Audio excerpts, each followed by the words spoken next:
journey for filmmakers in the UK is a very difficult one because we are always running against the stream. We're always perceived as marginalized voices if we speak to our experience.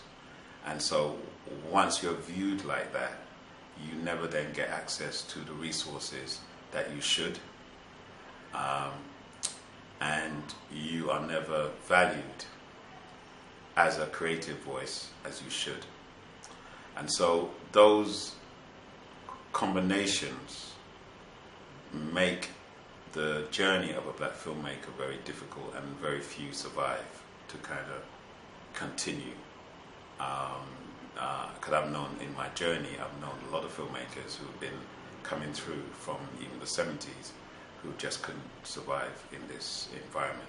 And I myself had to stop for over 14 years before I kind of took up the camera again. And so it's a very tough journey. But if you speak from your passion, I'm from my passion, I work from my passion, and that's what drives me and keeps me going through the roughs. Why this film and now? And why now? Good question. Why now is because it's a time for us to really open our hearts and kind of look at the mirror of ourselves. We are carrying a lot of stuff that we don't talk about, and that makes us ill, or makes us frustrated, makes us angry. And all of this is coming from a place of dis-ease. And we are seeing in this time a lot of relationships that are not working, a lot of single people. Looking for love has become a complex thing in this time. It shouldn't be, but we've made it so. And we've made it so because we are moving away from our emotional space much more. You know, we come from cultures which are people who have open hearts, where they speak their mind, they say what they want to say, and they get stuff out.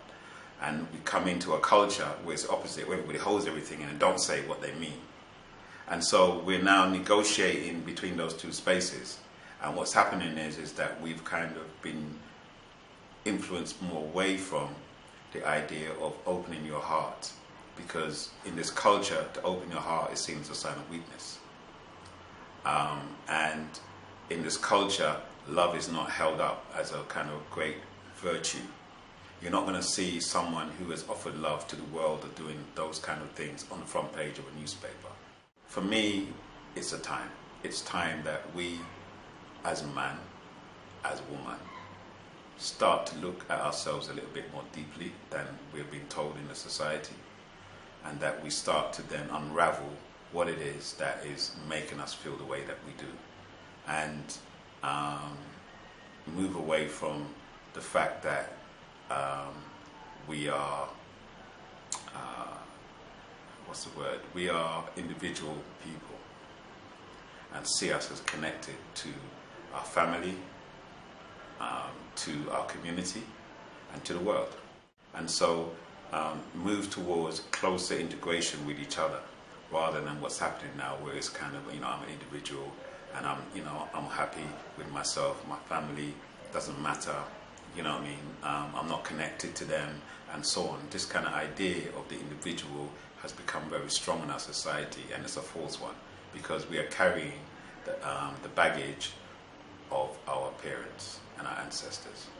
And so we need to come to these kind of realizations so that we can make ourselves better people, and we make this world a better world.